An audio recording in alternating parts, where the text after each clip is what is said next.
Hello, everybody, and welcome back to Whispers of the Deep. My name is Draken. Today we are going over Chapter 18, Ekkin 5. So Ekkin 5 is a very fun chapter. This is the end of the Green Navria subarc, or rather the Siege of Green Navria subarc, and oh boy, quite the ending it is. So to give a brief rundown of this chapter, we have the aftermath of the siege. We have the negotiations. We have Ekkin doing some soul searching, Ekkin meeting someone he met the night before during the siege, and then also the banquet scene with the reintroduction of Corpse Hands and, as he is now known, Isolon, along with his special identity, shall we say. This chapter continues with Ekkin's themes about the horrors of war and also Ekkin being frankly a really bad person. We see more about his racism, perhaps his sexism, and then also just the cognitive dissonance of Ekkin being someone who also is aware of the toils of war and the pressures put on him, but not really being able to do anything about it quite yet. And of course, there's more of Ekkin being miserable and bitter as he's wont to be. So, without further ado, let's begin with the epigraph. So this epigraph again comes from Gaius Aetian's Norrene History.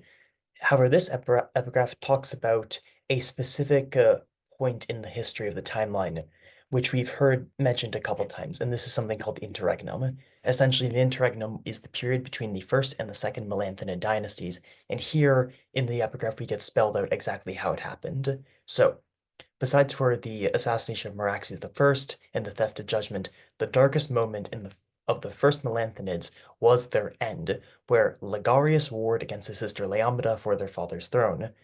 From such conflict, no true emperor rose, and in their place came a four-decade anarchy called the Interregnum. So naturally, it's probably not a true anarchy. There probably is some other dynasty of some kind of usurper dynasty between the two Melanthinid dynasties.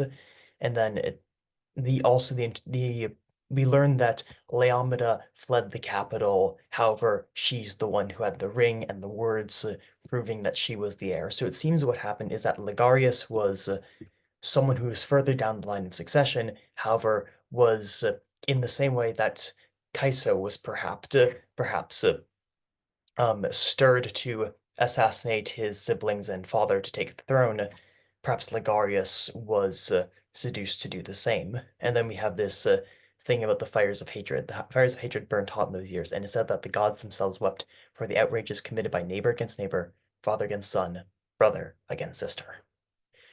And well, we open with a conflict of brother against sister, with the Ekkin playing the role of the messenger in communicating the negotiations, which is, well, on the one hand, it is a piece of writing sleight of hand where I don't need to show the negotiations being happening. I can just simply tell you what happened, and this saves on time, but also would be it would be very, very dull if we had to go through the negotiations actually in the chapter.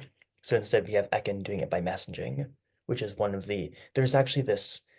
There's this trend in ancient Greek theater where somewhere around Act Two out of Act Three, if in a three-act structure, between Act Two and Act Three, usually something happens, and then usually you have a messenger come and tell what has happened. So, for instance, in the play Thyestes, a messenger comes to describe the murder and ritual debasement of Thyestes' children.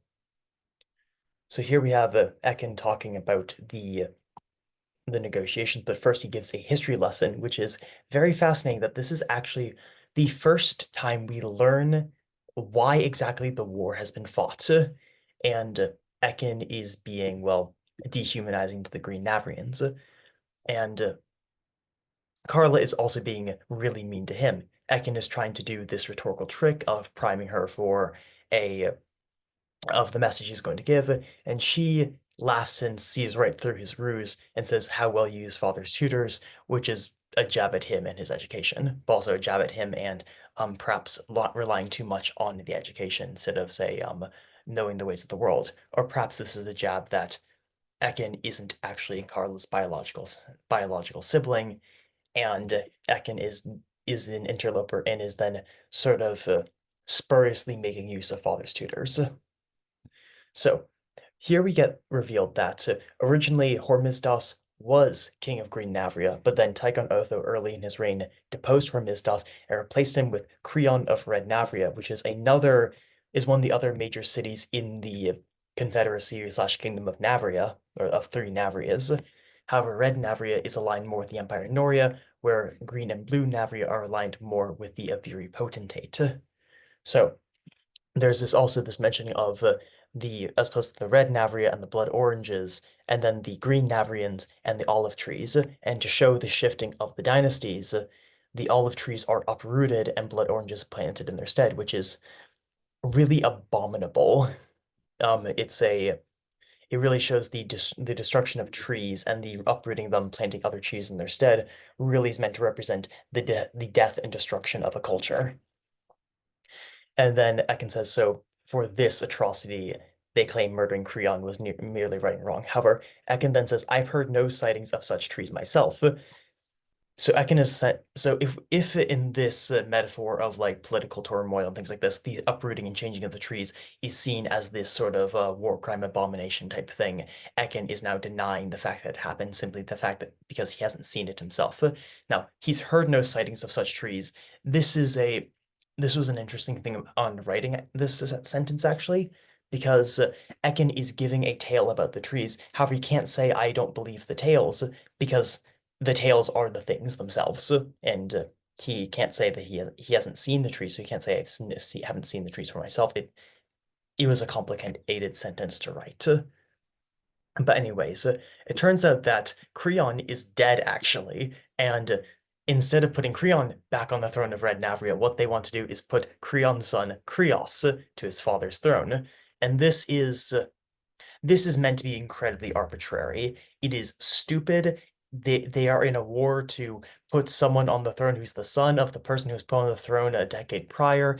It's just dumb. However, also the idea that Creon and Krios having very similar names is meant to suggest that these people are interchangeable. These are people who haven't appeared on the page and who also have not been mentioned in the plot until now. This is similar to the thing in the Iliad, Book One, where there's Briseis and Chryseis, who are two concubines, is one way you could put it, which Agamemnon has to give up Chryseis and then takes Briseis as compensation from Achilles. But the idea is that with these names, they are kind of interchangeable persons, which is kind of messed up. But here, this is flipped on its head, where Krios is interchangeable with Creon because they're both people we've never met. And it also really shows how, even amidst the upper echelons of the Empire in Noria's commanding officers, there is still this vast disconnect between the supposed political reasons why the war is being fought and the actual realities of the war itself. So we also learned that Carla thinks this young Krios guy, who's a 10 and 6, is characteristically sharp. He's a smart cookie. And then Ekkin gets mad and says, don't call someone who's 10 and 6 boy. And then Carla says, maybe I should, you might know. And this is another jab at Ekkin because clearly Carla's a couple years older than Ekkin, and very clearly she has called Ekkin boy at 10 and 6 in the past. And clearly Ekkin, back then, when he was the subject of this, thought it was demeaning. And then Ekkin says, okay, well, besides Krios present with Lord's Titus, and then Carla immediately cuts him off again. Sibling rivalry. Ekkin says, no, as I was saying, present were Lords Titus, Volp, and Nox, King Hormisdas himself, Queen Cormate, and ambassadors riding ahead of Farnace's host 2 days to our west. So, and then here we have exchange of the retreat, and Ekkin is just, again, just pissed off. And then we learn what the actual terms. The terms of the war is a white peace, essentially. King Hormisdas is back in control of Green Navria, and he's adopted Krios as his heir, and is going to wed him to his daughter. So is going to pay tribute to the Empire Noria. So like nothing's changed. Or rather, it's not really quite true. Nothing's changed. Green Navria is now paying tribute to the Empire Noria, and the houses of Hormisdas and Creon have been wed, but also the fact that the wedding hasn't happened yet, it could still fall through. But Carla's not too mad about this. It's a war's been prevented. Ekkin, however, is incredibly upset.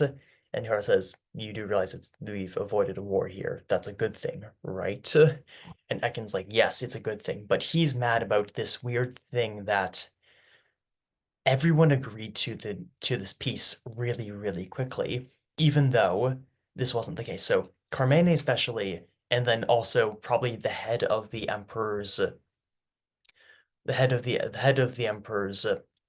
diplomats, Lord Titus Hygathon, was also there. It seems they would be the people who agreed to this peace very, very quickly, which is strange.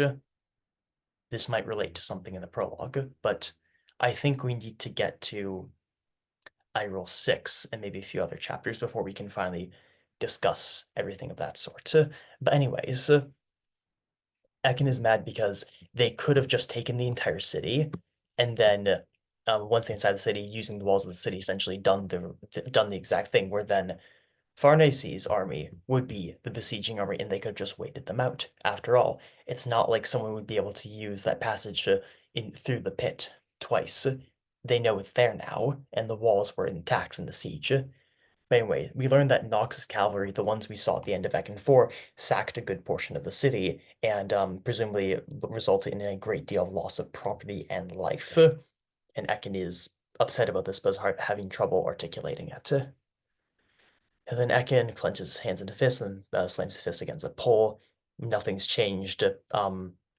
Real Joker laughing moment.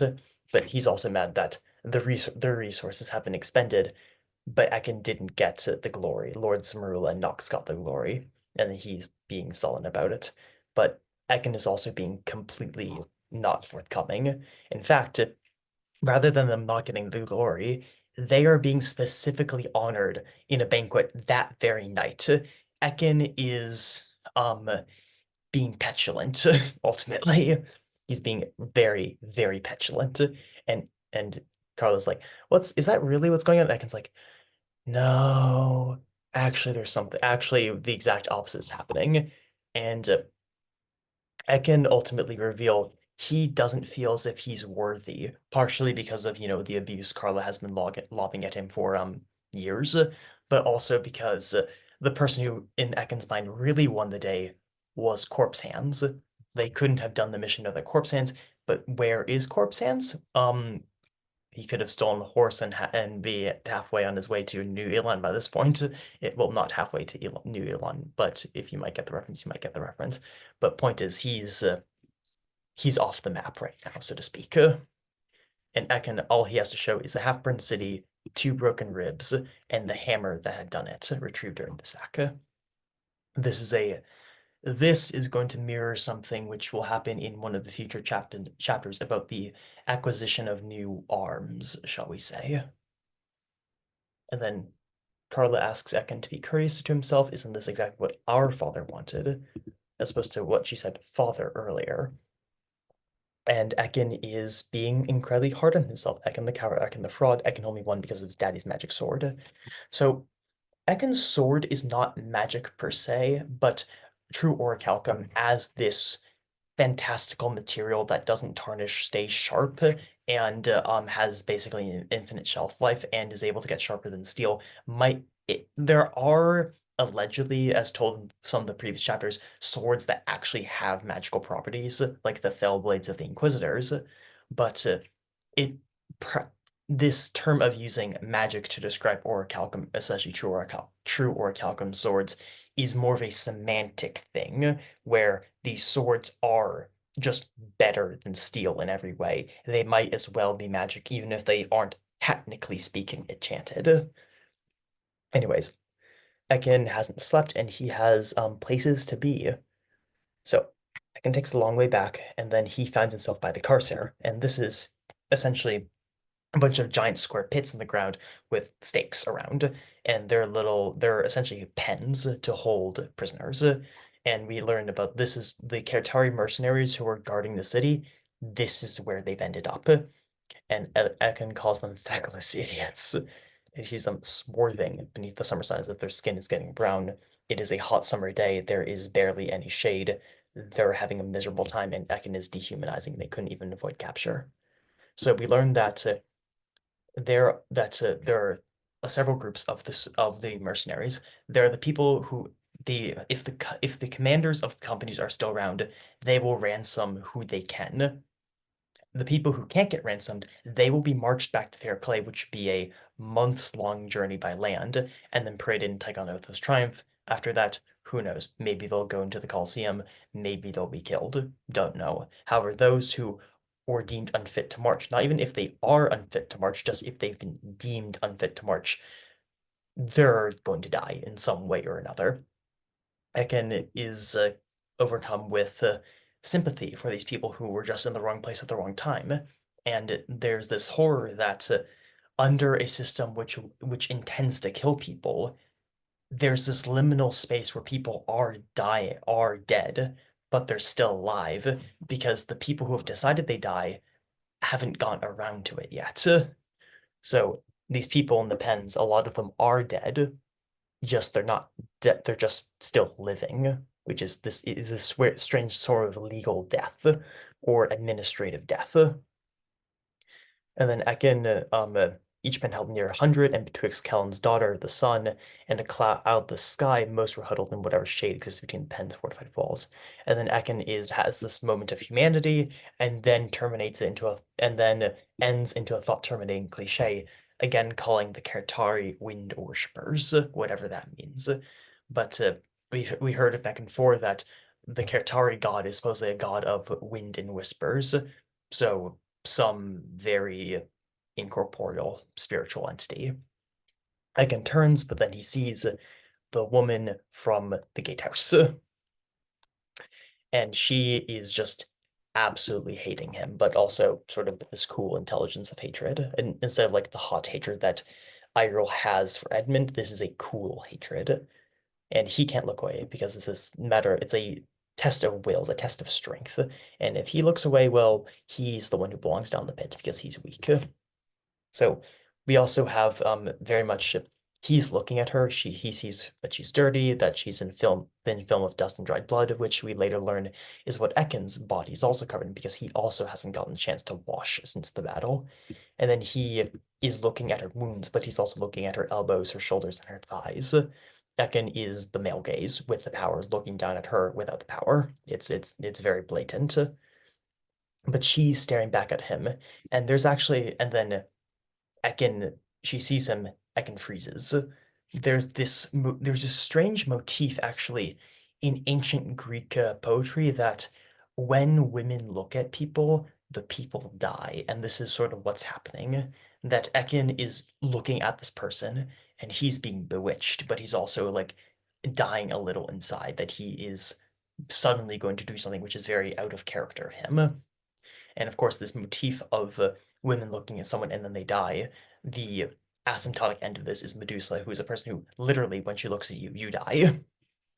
So Ekin growls to one of the guards, which ones are these? And the guard is not a man, but a duck, essentially, honking like a duck. And then Servant Sting is a swear. And Ekin says, "Tell to me." Ekin uh, talks to the guard first in High Norian and then repeats in Low Norian.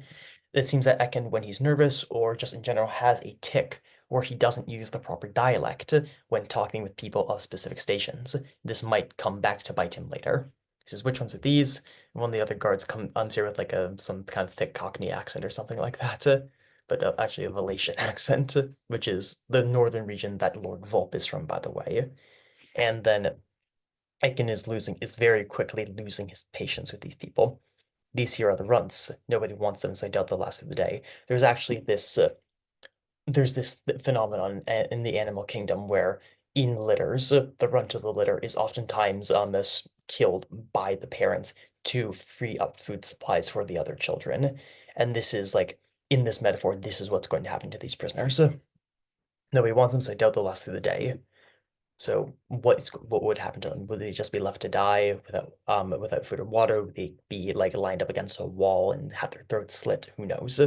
But it seems they're confident that these people would die. And they say, "Who are you?" And Ekken's like his titles. And then this is a moment of pride for him because he is a person of importance in the camp. And then the drunk guard quacks, "You're the Heckin Elster," which is a absolutely um devious bit of wordplay and line. It is just making fun of Ekkin, that Ekkin Helster is his name. He is something he should be proud of. And this person is taking that name and twisting on its head. You're the Heckin Elster, whatever the frick that means. And Ekkin is like, what? And the guard's like, what? And Ekkin's like, surrounded by idiots. It's very, it's a sort of rhetorical slapstick almost. But he says, that one, I'm ransoming her, which of course, the guard asks for respect, if you would, because the guards aren't taking this very seriously. Ekkin is taking this very seriously. He says, "Methinks the policy, tell the Prince of Beast your policy. I'm having her." Of course, talking about buying this woman with money, having her, this is very sexually connotative language, and maybe that's what Ekkin is desiring, actually, given like the way he was looking at her earlier. Well, then, he nodded back and forth. "The cost we might, you can speak to my men about the cost." Ekkan is from a rather wealthy family. A duck's a goose when they both burn your blood. So, presumably in this metaphor, one of the guards is a duck, the one that honks, the other one is a goose, the one that quacks. And when they burn your blood, this is like, instead of making your blood boil, this is burning your blood, which is making your blood erupt into flame, the flame of hatred or the flame of anger. But also blood something something blood flame something something fire and blood. Just get it done now. And then we have this very vivid scene where the soldiers don arms, they go down to the pit and like corralling these people, these dead-eyed prisoners like cattle with shield and spear. They take the woman and sort of lead her out, and it is very dehumanizing. But then when she gets above, we see that she's actually taller than Ekkin. She looks like a soldier, and she also has freckles. And then the guards recede, and she's eyeing the guards. She's still very mentally aware of things. And then she turns to Ekkin, and he asks, "Are you all right?" in Navrian. And then she says, "Why?" And he says, "Why? Wait, just let me wait. You know Norian." He's speaking in low Norian. You know Norian. Of course I do.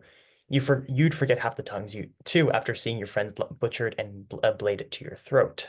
So this actually explains what happened because, of course, the mercenaries would know Navrian, they would know Norian, they would know Kirtari, they would know a bunch of languages.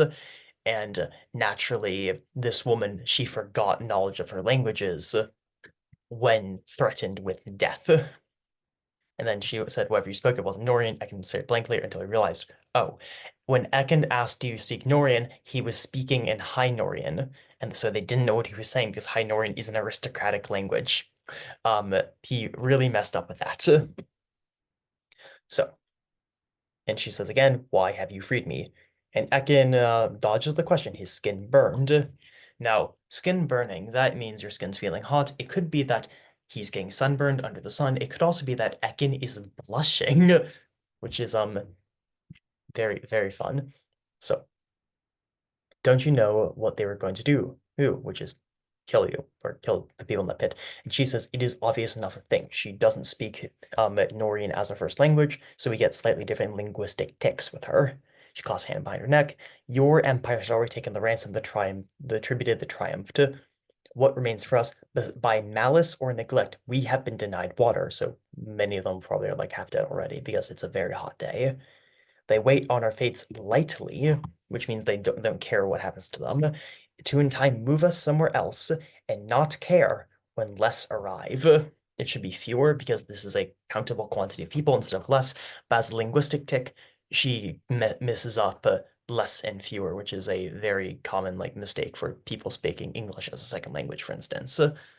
So, but the idea is that they would corral the prisoners and move the prisoners somewhere else, and then some by one way or another, the prisoners wouldn't all arrive, and this would just be accepted because the goal is simply to get rid of them.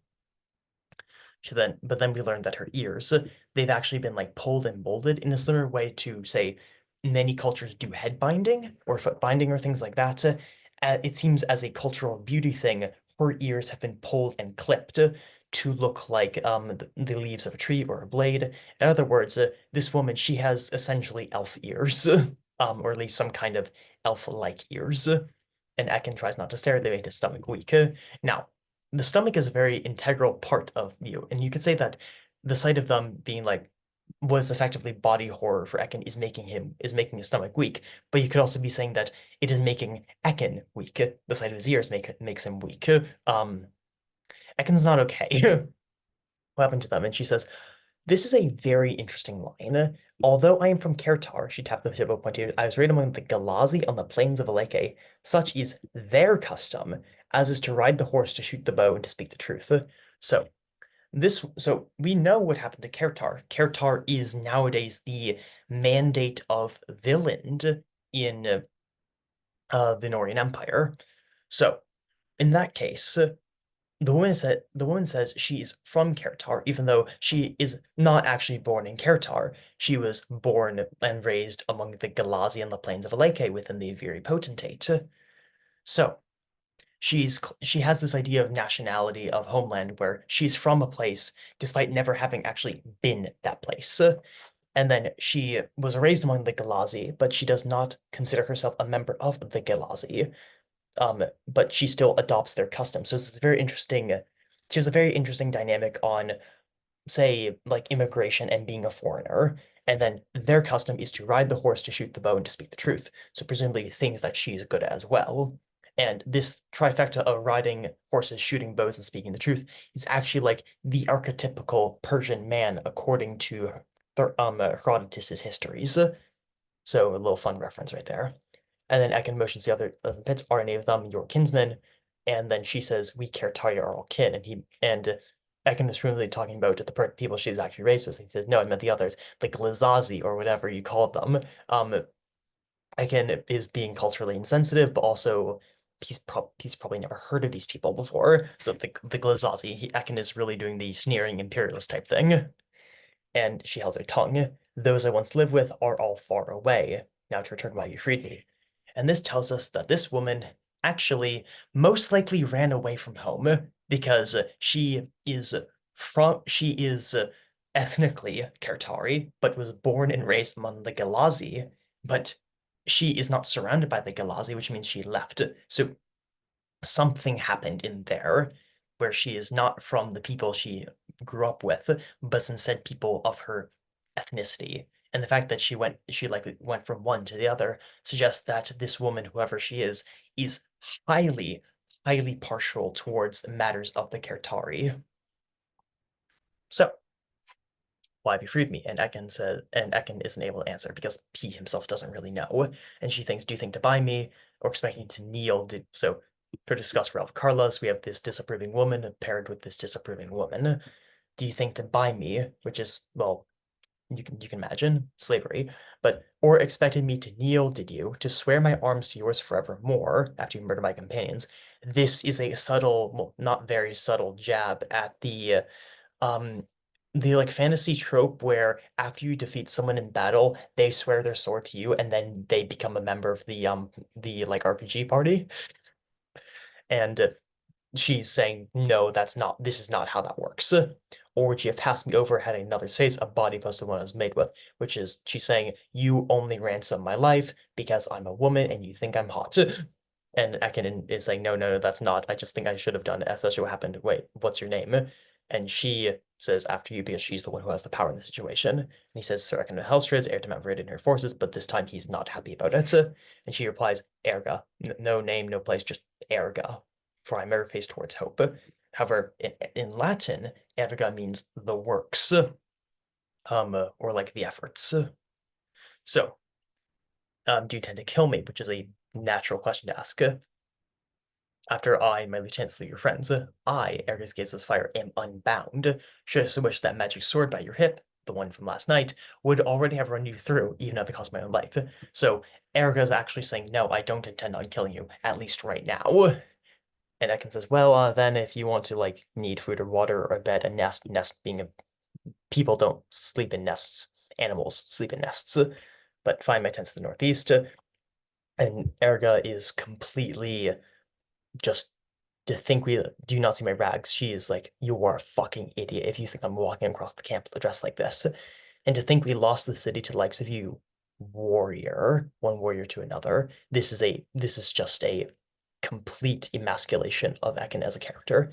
And he yells at her. He could have struck her. Ekkin is Ekkin's a misogynist, and inside you are two wolves, um, blank, and the racist. It's bad. Ekkin's not very much a good person, but he also has a lot of cognitive dissonance, which points him towards trying to be a good person. You threw down your sword, your life was mine, now I've given it back to you. That's not how lives work. And you treat me with contempt. But he's mad and he says, Wind worshippers. And then he creates a copy of his family's crest for her to take. And he asks, "And do you intend to kill me?" And Akin doesn't know what she says, but he says Arya. It was a pretty name. And now we could have ended the chapter here, but I did not want Ekkin 5 and Ekkin 6 to be 2,000 words. So here we have the second half of Ekkin 5, which is also a bit self-contained, but I do prefer the chapters of about 4,000 words in length as opposed to, say, 2,000 words in length. So Ekkin gets back, and then here we switch to the historical present, where he slowly peels off the armor. He puts a hand to his chest, and it is this very dramatic unwarrioring of the warrior, so to speak. He leans back to rest, but one of the bed's already filled, and we have a conversation between Ekkin and Bruno.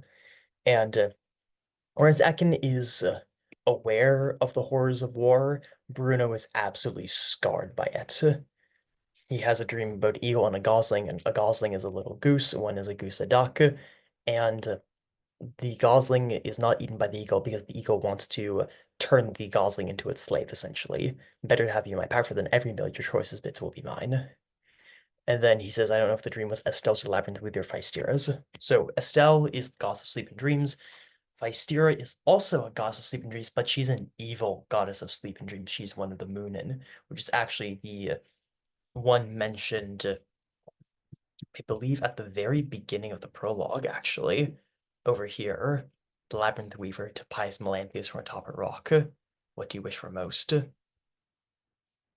So, to return to page 187 we were at? Yes. No, 189.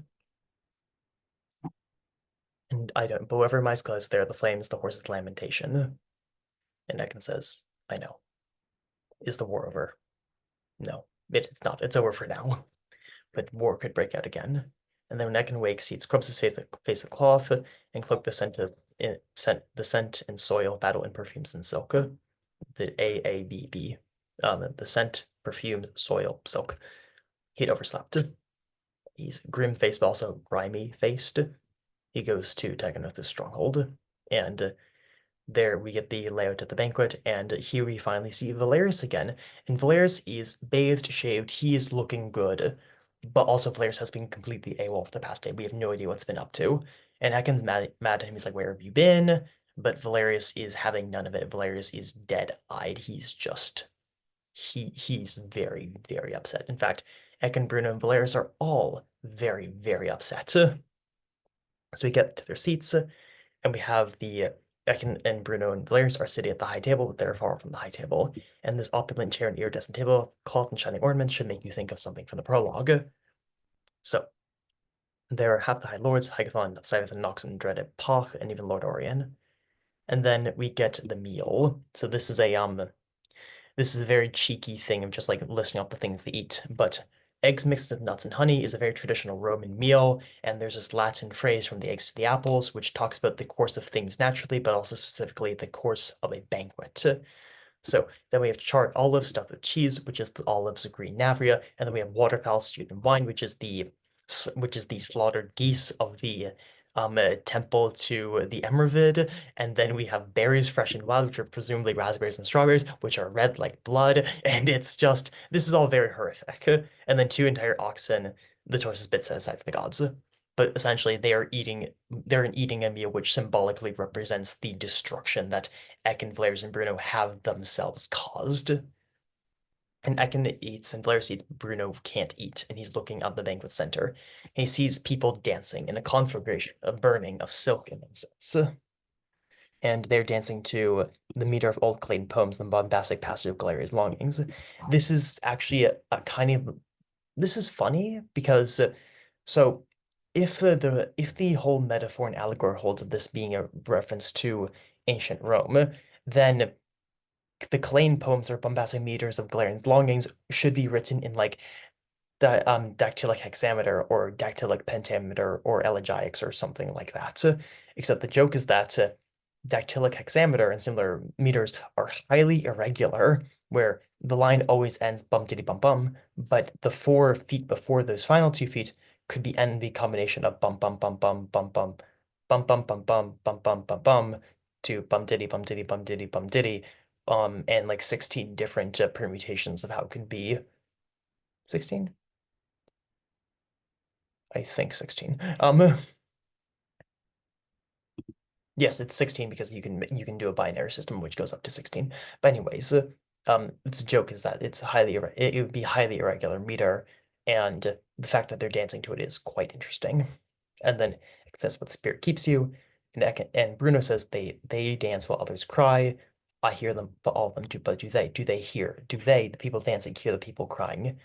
If they do or do not, which is worse? Or would it be worse that they dance despite knowing the people who have suffered loss in the previous day? Or is it worse that they are just so unaware of things? Anakin says he doesn't know, but they saved these people at least, and that's something. But there's a traitor among them, and this is just ultimately reminding us that this Nox subplot about the traitor still exists. Might come in handy later. And then we see Valerius, but Valerius is gazing dead-eyed at this person on the opposite end of the banquet hall, and it is, well, ring, gold, wearing blood brown. It is corpse hands, all cleaned up. So presumably Valerius also got cleaned up as alongside corpse hands, and we know that Valerius is likely the person who invited corpse hands to this banquet. So then Tychonoto gets up and he gives a long, winding speech, but he's also like very, very sad. And well, this is because Uther is dead, and by now Tychonoto knows Uther is dead. That's why New Ilon, the Western Gate, we shall hold a series of martial games to celebrate this great victory. The anticipation of the martial games will be Ekkin 6, and then the actual martial game will be Ekkin 7. And oh boy, I've already written the second half of Ekkin 7, and it's going to be a lot of fun. That's all I can say. But then Noria conquers, Noria conquers. But I shame myself. This is very self-flagellating language. By failing to name those two without the trolling, the stake could not been achieved. So we first have Titus Hycathlon, who rises, sits back down, very robotic. And then we have the gripping finger, the last finger, and the sword of Tychonotho, which are Lords Terrans and Nox, respectively. And Nox, so it's the Emperor, and Terrans is holding hand behind his head and waving to the crowd. It's very kawaii. But then we must also congratulate the day's true heroes, and then they get golden wreaths put on their head. It's very, very Romanesque. And I grant you each a wish, but the wishes are symbolic, and Ekans is for you and undeserving, which is him putting words in Tychonotho's mouth.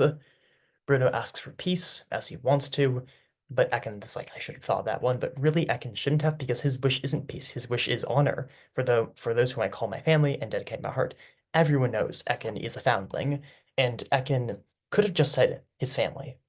But it's like, who is his family beside the people he calls his family? Is it like the people in his household? Is it Valerius and Bruno?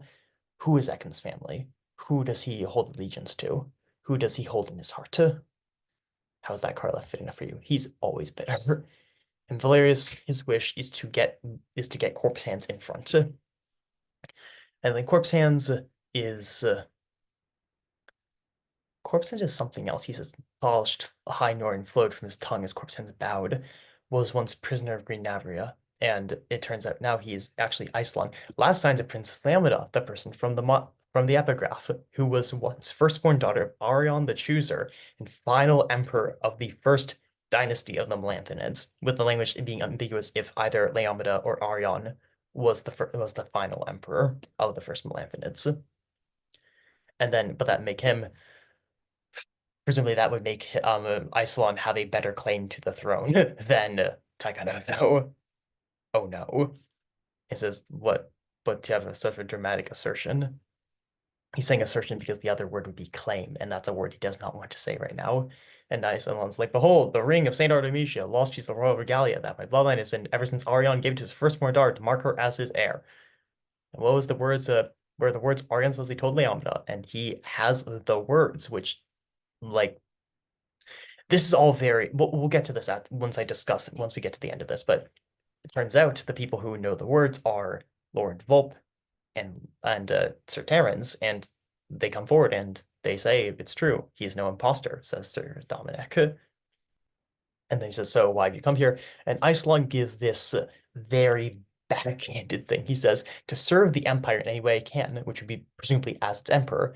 Once my ancestor, Zor's too in some way at least, which means that Tychonotho is either descended from the Melanthonids or like he's the inheritor of the Melanthonids' position. Held command of this thing, this race, this the Empire.